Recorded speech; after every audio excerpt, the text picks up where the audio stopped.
Drink you smoke?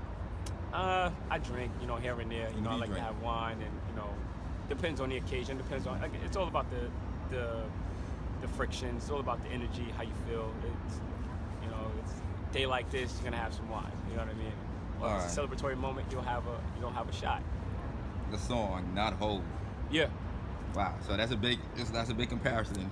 Yeah, it's a great comparison if you ask me. I mean, who doesn't want to be compared to one of the greats, one of the greatest of all time? But it's about what are you comparing, and you also want to separate yourself. And that song was conducted for me to say that's not me. However, thank you. And I also included the Kobe's interview because, as we all know, Kobe was compared to Jordan very, very frequently, and it was an amazing thing. Kobe took it as fuel, and that's how I take it. I take it as fuel because, again, it separates you because not everyone has the ability to be compared to somebody that is great, rather. So did the record, and what I was saying in there, basically just saying, look at if you look at history, and you look at artists that have come out like HOV, like Fab, people that I was inspired by, as well as others, they've been compared. Fab was compared to Mace, and I spoke to Fab on FaceTime, and he said, I was compared to Mace at one point, but look at me now. I'm not compared to Mace. I don't sound like Mace. And then obviously HOV, they compared him to Big, and then they compared him to Big L, then they compared him to Jazz. So it's like all these people, they're trying to associate you with. It's fine. It's hip hop. Everybody studies somebody to become that somebody, and become themselves. But the thing is, what you want to study the greats to become better and be better, because again, they're giving you the torch, they're giving you the light. So you want to take that and run with it and create your own identity and your own self and your own craft. And so, but directly, as far as not HOV, was just saying that's not me, because a lot of people may get it misconstrued, like that's your dad, this and that. So it's like that's not me. Do I think it Do was you see the gonna have comparison? what's up? Do you see the comparison? Yeah, I see the comparison, and it's fine. But I also think, like, if I didn't do that record, it wouldn't have made no difference, because at the end of the day, I could say I'm not HOV, or I'm not Big L, or I'm not whoever you compare me to, or I'm not Papoose. I get that as well. Like, I'm not these guys. But at the end of the day, in order for me to prove myself, I have to be consistent. I can say I'm going to be great, and you can compare me to HOV all day, but it's like you have nothing to show for. If you're not serious about your craft, you don't have good music, you don't have critical acclaimed albums, if you don't have these things, then what are you? If you're not here 20 plus years, then what are you? Who are you? You're just a gimmick. And again, rest in peace to Kobe. You compared him to Jordan, but at the end of the day, he had to show and prove, and he proved it. It was work ethic, it was consistency, and also he had the right people around him. And so all of these things are extremely vital to me, as far as the next few things that I do within the culture, within the business of music. You know what I mean? So, but as far as the comparisons, amazing. You know what I mean? That's phenomenal. But at the end of the day, there's gonna come a point where you're gonna say that's HD, and I'm gonna ensure that, and that's what we're trying to ensure. We're not trying, but what we're going to, and what we have ensured. That's not me. This is me. Thank you for the comparisons. I appreciate it. Compliment. At the end of the day, we're different people, and I'm myself, and expect a lot of good things for sure. Do you get tired of it? No, absolutely not. It's nothing to get tired of. It's only people not understanding what they don't know. You know what I mean? A lot of people will give you an opinionated answer or an opinionated fact because it's a fact to them, but it's opinionated for me. So they'll do that only because they don't understand it. So a lot of times you don't like what you don't understand. Most of the time, and so you have to give people. You have to forgive them, and you have to give them time to learn you and be around you and understand you, because I know that once you're around me, and once you're in my realm, and once you really get to know me as a person, this guy is not him. He's not trying to be like him. He's himself. It's just we have certain similarities. I may remind you of him, but at the end of the day, me and him are two different people. We wake up on two different parts of the earth. Well, two different parts of the earth and the planet and things like that. So two different people. So you think with the comparison, you think people probably overshadow your lyrics, your wordplay, Because you think that every song you drop, they'll be like, oh wow, HOV wouldn't say this or HOV wouldn't do that. You think it'll go to that extreme? No, I don't think it overshadows. I think it actually draws them in rather. But again, the idea is not to have that reaction all the time. But if that's the reaction that they have, then again, you have to give people time to adjust and learn, because everybody, gets compared at some point in time throughout their entire career. I mean, not just rappers, but also singer. You have Anita Baker and Tony Braxton. They may sound similar, but at the end of the day, they're two different people.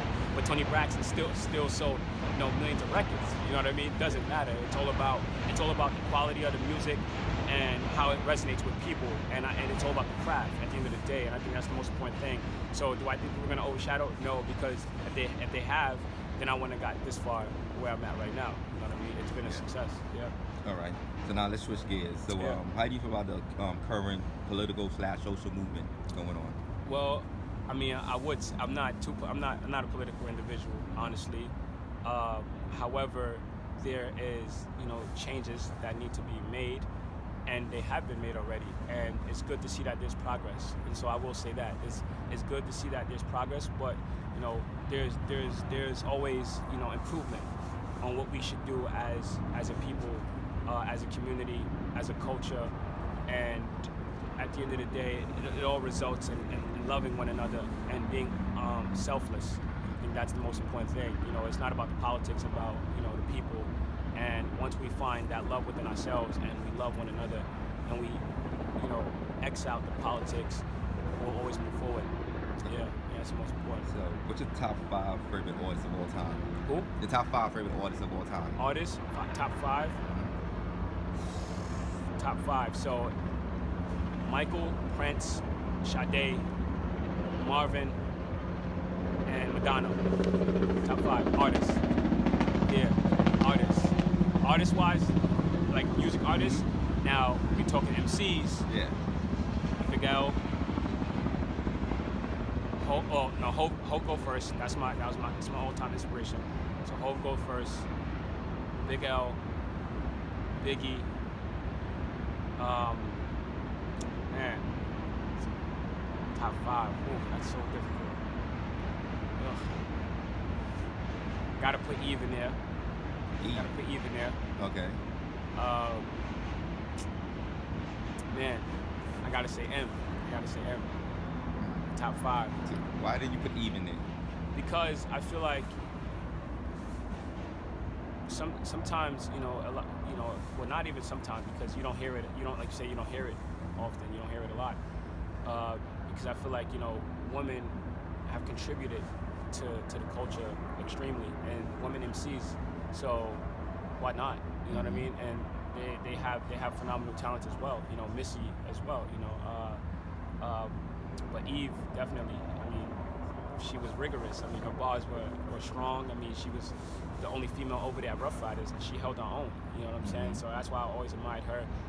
I admired her punchlines, her stories, the way she structured, and her ability, her lyrical endurance within a record. She can give you 3/16. You know what I'm saying? Like, no problem on multiple songs. So I've always admired her and what she stood for, and she's always remained herself. But again, you have other female MCs that should get the credit, because everyone contributes to the culture of hip-hop, not just one individual.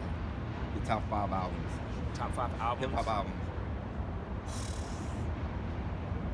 I'm gonna be honest, bro. I don't have any top 5 albums. I don't have a top 5 of a lot, bro.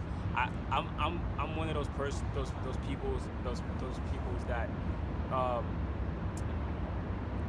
it's just music, and everyone has contributed to the culture as a whole. So you have to congratulate and you have to give notoriety to everything. You know what I mean? Like that's the type of person that I am. Like I'm that person where it's like I'm not in the box. I don't say, oh, I think this is better, or this is better, or this is better, or this person done more. Okay, granted, statistics, right? You have statistics, but I try to stay away from the statistics, and I appreciate the art for what it is. That's who I am more so. Yeah. Label.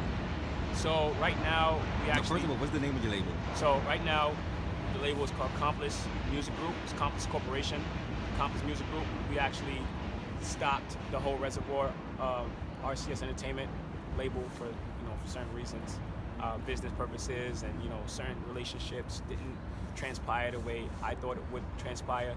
So we had to set that element aside, set that entity aside, and actually move forward and create a fresh, new, broad label and whatnot. So it's now Compass Music Group, Compass Corporation, which is the huge umbrella. And then you have Compass Music Group, because in the next few months, weeks, years, I'm gonna do some phenomenal things.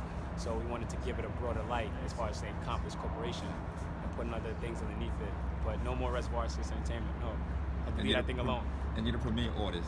Yeah, I'm the president of the company, and I'm the premier artist of the company as well. I'm not signed to the company, but I am gonna market and promote and be the highlight for the company to give it that substructure, so the label can eventually place other talents and other acts underneath, and other companies underneath the main company in the near future. Yeah. And why not sign to the company?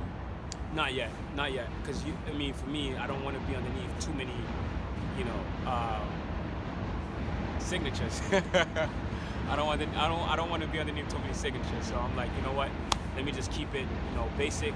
I will be a president of the company, but I won't sign to the company, because again, when you sign to wherever it is you start, and there's other people within that company, you have to become the person to keep the lights on for that company and for those people. So you want to keep it, pretty basic. You don't want to lock yourself into anything. That's why I told myself I don't want to lock myself into anything just yet, right now. But what I will do is I will be part of that entity, so I can bring new acts and things like that, and then that will help the company, because one person can't do it by themselves, and that's essentially what I'm saying. I can't do it by myself, so why put myself in that position? If I know I can't do it by myself, so I'm not going to do that. Okay, and what kind of acts are you looking for? I mean, I'm gonna be quiet. I don't want to talk about too many things, because you don't want to let people know how smart you are. You don't want to let them know all your chess moves. Right. So I just keep it private. So music, what kind? Yeah. So you're working on music right now? A lot of music. The goal is to have over 5,000 songs, 10,000 songs. And how long? In a 20-year span? We'll see. But that's the goal.